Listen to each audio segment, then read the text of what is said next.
Aryna Sabalenka has just finished the Sunshine Double, winning consecutive titles at Indian Wells and Miami, and when a journalist asked her about Alexandra Eala, Sabalenka seemed caught off guard, and that reaction, subtle and momentary, may have revealed more about the state of women's tennis in 2026 than any ranking list ever could, because here's what those rankings actually indicate right now. Sabalenka is world number 1, holding that spot for more than 80 straight weeks, while Eala is ranked world number 45, sitting below dozens of players most casual fans likely couldn't recognize, and yet tournament organizers, former world number ones, and some of the sport's most respected voices are all raising the same question, not whether Sabalenka is dominant, because she clearly is, but whether dominance and fan appeal have quietly become two completely different things in professional tennis. So the other day with Alex Eala, that's been a talk, and which is understandable. There's some players coming from respective countries, like she's coming from Philippines, which is now a big deal.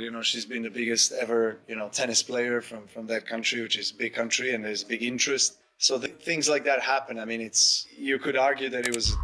maybe a poor schedule, and maybe they could schedule them on a bigger court. Yes, but again, she's so young and she's just coming through. So and obviously the first couple of rounds, the schedule is so packed. The big courts with big names, it's difficult. It's not easy to manage that. But again, it's a good problem to have, to be honest. This was definitely one of the bigger Filipino turnouts. Also, New York was huge. It was tough because it also depends what court you're on, that you feel the noise and things. I would say the top two so far have been Melbourne and... In January 2026, at the National Tennis Centre in Melbourne during the Australian Open, Alexandra Eala completed a routine outdoor practice session, and no dedicated security detail had been assigned to her, which is standard protocol for a player at a ranking. And as Eala attempted to leave the court alongside her father and coach, a huge crowd surged forward, pushing her backward against a concrete wall due to the force of the crowd, and Eala, her father, and her coach had to shout at fans, just to create enough space to move.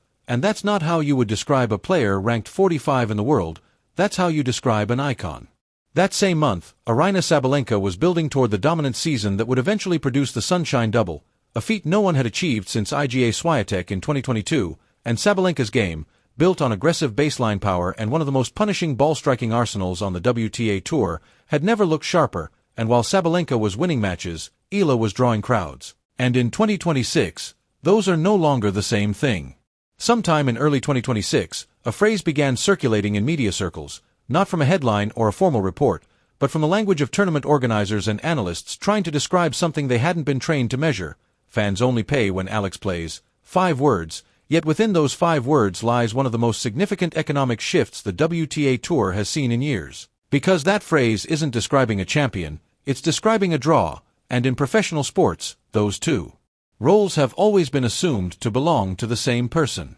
Eala's Instagram has over 920,000 followers, and her engagement rate sits between 15 and 20%, a figure analysts consistently describe as far exceeding the WTA average, and at the 2026 Miami Open, her run to the round of 16 earned her roughly $15,720 in prize money, but the crowd revenue, broadcast interest, and ticket demand surrounding her matches in Dubai, Doha, and Melbourne do not fit neatly into a prize money table, and Coco Gauff, ranked number 3 in the world, acknowledged it directly, stating that she is glad Eala is bringing a new demographic to the sport, and when the world number 3 publicly recognizes the drawing power of a player ranked 45, that is no longer a minor detail. It's an incredible match, and I tried my very best. I was fighting till the very last point. I had my opportunities. Feels like I missed couple, but it's tennis, Today you loser, tomorrow you winner, so hopefully I'll be more of a winner this season than a loser, so hoping, right? To fully understand what Eala represents in 2026,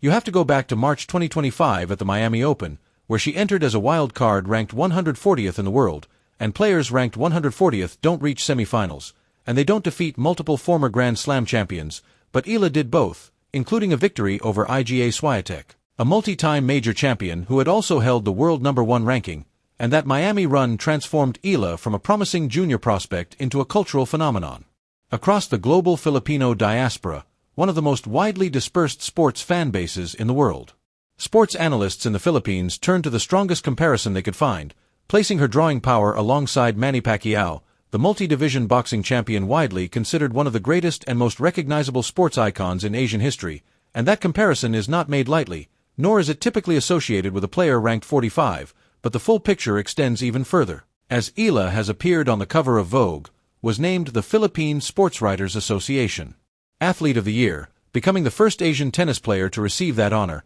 and she also served as the national flag bearer at the 2025 Southeast Asian Games. And these are not the achievements of an athlete still defining her identity, but rather the profile of someone her country has already embraced as a national symbol. Of course, I see some of the things, but for some reason I see more negative than positive about myself.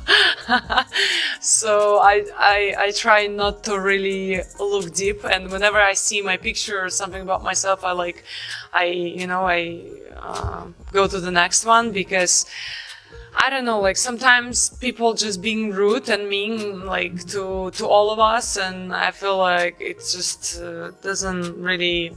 worth. Andy Roddick has been involved in professional tennis for more than 25 years, first as a former world number one and now as one of the sport's most credible media voices. And after interviewing Alexandra Eala on his podcast Served, Roddick made a remark worth reflecting on, saying that at 43 years old, after spending a lifetime in the sport, there is no way he could have been as composed or as self-aware as Eala, especially while dealing with the intensity of a popularity surge and the responsibility that comes with it. And he described her as a trailblazer for her country and a gift to tennis. And when a former world number one says that a 20-year-old ranked 45 shows more composure than he did at that age, that is not a casual compliment. Greg Rosetsky, a former British number one, reached a similar conclusion independently, stating that Eala moves exceptionally well, competes at a very high level, and demonstrates tactical awareness that stands out given the pressure she carries. And he went further by suggesting that she could break into the top 10 this year because of her mental strength and tactical ability. On the Nothing Major podcast, Sam Querrey, Steve Johnson,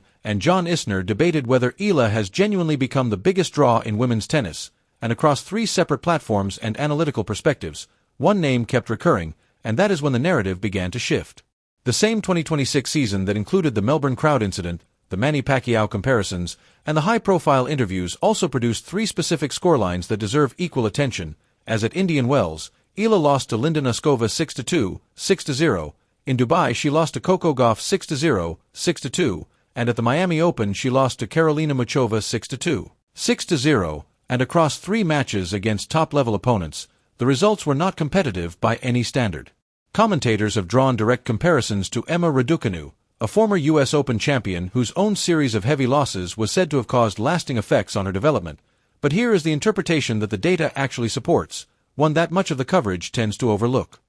These losses and this cultural rise are happening at the same time, and they may not be in conflict at all, because every one of those defeats came against top 10 opponents, and Eala has not been exposed at her level, but rather outplayed by competitors one tier above it, and the crowds have not diminished because of those scorelines, and by every available metric, they have actually increased, which means her audience is not watching for victories, but for Eala herself, and that represents a fundamentally different relationship between an athlete and a fan base, one that professional tennis has not had to confront at this scale in a very long time. What followed began to reshape the entire clay season, and for both players, the WTA calendar has effectively separated Aryna Sabalenka and Alexandra Eala during the opening weeks of clay, and that separation reveals something critical about where each player currently stands. The Porsche Tennis Grand Prix in Stuttgart, scheduled for April 13th to 19th, 2026, features 7 top 10 players, including Sabalenka at number 1, Elena Rybakina at 2, Coco Gauff at 3,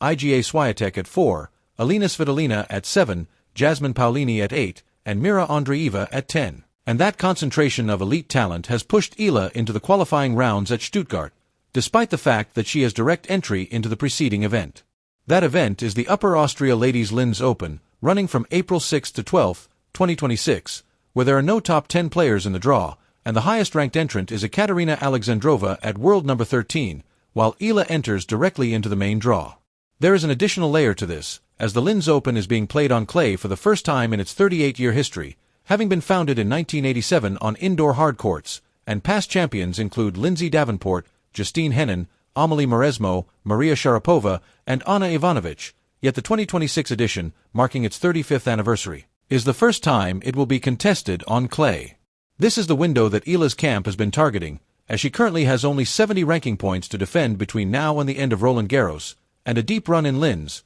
with no top 10 opponents and direct entry into the main draw, could realistically push her back toward the top 30 before the French Open. and the total prize pool in Linz stands at $1,126,446, with a semi-final earning $66,489 and the title awarding $186,870. More importantly, a Linz title would provide the ranking points that could secure her a seeding at Roland Garros, and if Eala arrives there seeded, with her crowd support, engagement metrics, Pacquiao comparisons, and heightened security protocols, then the question of who the biggest draw in women's tennis is may no longer be a debate. In the days leading up to Linz, Eala was seen training at the Rafa Nadal Academy in Mallorca, making final adjustments as she prepares to transition her hard-court movement to clay at this level for the first time, and after Linz comes Stuttgart qualifying, followed by the Madrid Open from April 21st to May 3rd at Real Madrid's Bernabeu Stadium, marking the first time the tournament will be staged at that venue. And then Roland Garros in mid-June. Eala has said that when people think of the Philippines in tennis,